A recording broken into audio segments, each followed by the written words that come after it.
Le agradezco esta tarde a César Roy Ocotla, precisamente periodista, analista del ramo automotriz, que esté esta tarde con nosotros. Buenas tardes, César, ¿cómo estás? ¿Qué tal? Muy buenas tardes.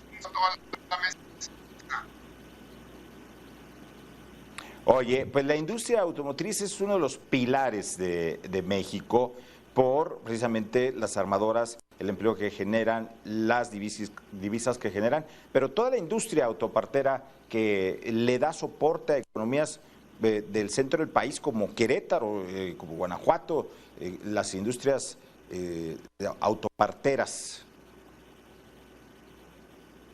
Así es, está cerrando el mes de junio con un crecimiento de ventas del 1.9%. Fíjate nada más, amigo y amigos a todos, la mesa, cómo pese a que tenemos un faltante de semiconductores, pese a que hay un bajo inventario de unidades en las distribuidoras del país, más de 2.500 en todo el país, pese a todos los problemas, tenemos una industria que sigue creciendo, 2% casi en el mes de junio, y esto te habla pues de la nobleza que hay en este sector.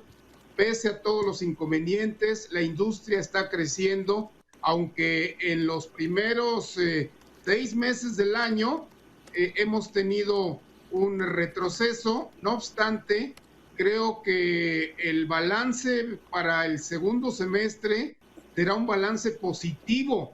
Y esto también, como lo has mencionado bien, se debe también al gran esfuerzo de la industria de autopartes, que va a cerrar con ventas anuales de 102,000 millones de dólares. Es una cifra récord para un país que tiene 60 años de haber decretado por primera vez el apoyo al sector de autopartes. Así que nada inconveniente lo que viene. Creo que vienen retos interesantes y hay que estar muy al pendiente. Mira, lo dicho hoy por Tatiana Cloutier, la secretaria de Economía, que ha mencionado ya acuerdos con el Tratado de Libre Comercio con Estados Unidos, a arreglar los asuntos pendientes sobre el asunto de laboral, pues se está arreglando. Entonces esto también es un anuncio muy positivo de que las cosas se pueden mejorar para el segundo semestre, pienso yo.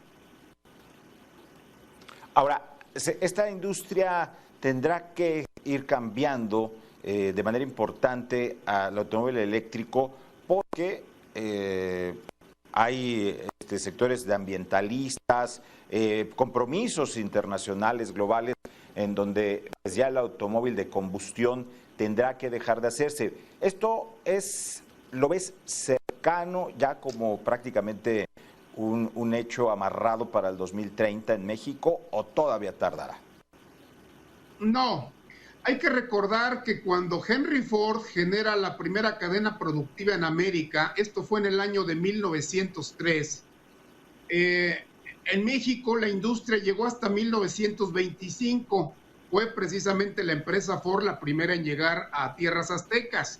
Entonces, ¿por qué si este proceso de manufactura del motor de combustión interna se tardó más de 20 años, ¿por qué pensamos que los autos eléctricos automáticamente en México cambiarán también en ese periodo? No.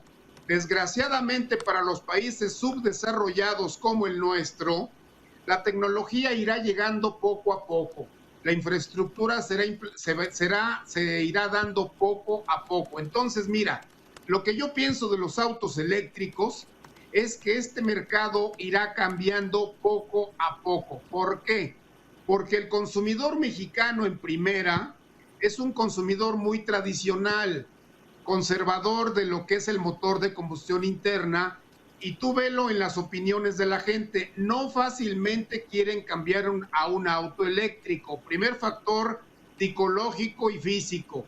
Segundo factor, los autos eléctricos en México tienen un precio muy elevado, ya por la inflación, ya por las ganancias que la industria quiere tener en este tipo de unidades. Los vehículos a batería son muy caros y el consumidor mexicano no está listo en general para poder comprar más y más autos rápidamente. Por lo tanto, ¿qué veo yo? Bueno, y el tercer factor, la infraestructura.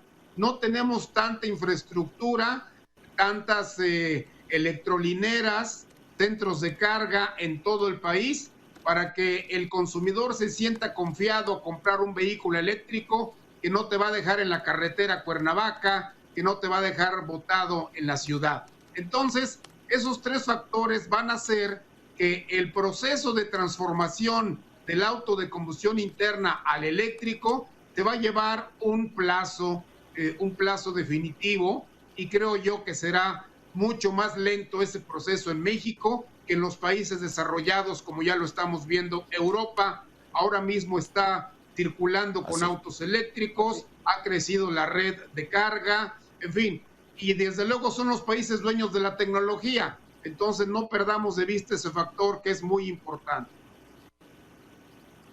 Oye, y tendrá que venir una reconversión de la industria autopartera. Se van a requerir de otro tipo de implementos que ya no llevará el auto eléctrico, a diferencia del auto de combustión. Así es. Ya se está, mira, todo el clúster todo lo que es Chihuahua, Monterrey, Coahuila, Saltillo, toda esta zona norte, ahora mismo está haciendo inversión a generar empresas que están produciendo baterías. El litio mexicano tenemos en Sonora, es un lugar estratégico. ¿Por qué si litio está en Sonora? ¿Por qué el clúster automotriz se está instalando en el norte? Precisamente por este factor, porque tenemos un norte privilegiado que además va a permitir la exportación de los autos eléctricos hacia los Estados Unidos. ¿Cuáles son las dos empresas que ya están invirtiendo en autos eléctricos? Te lo puedo decir. General Motors en Ramos Arizpe, Coahuila, va a producir vehículos eléctricos. Y un segundo caso que todavía no se anuncia, pero que ya podemos dar un adelanto al público, sí, a tu público, es que Volkswagen de México próximamente tendrá que dar el anuncio de la producción de vehículos eléctricos en Puebla. Si bien Puebla no está al norte, pues va a tener que abastecerse de las empresas de autopartes del norte del país. ¿Qué países están invirtiendo? Estados Unidos, Canadá y China están invirtiendo fuertemente en autopartes eléctricas para tener listo el clúster que apoye a esta producción.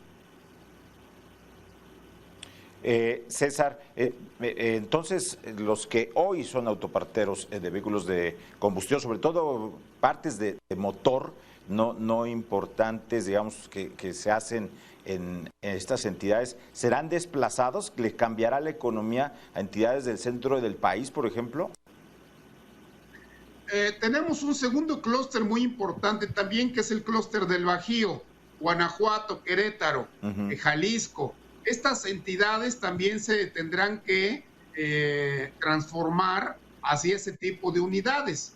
Pero no olvidemos algo, como lo dijimos al principio. Los países en desarrollo van más lento en el proceso de transformación hacia los autos eléctricos. ¿Qué tenemos?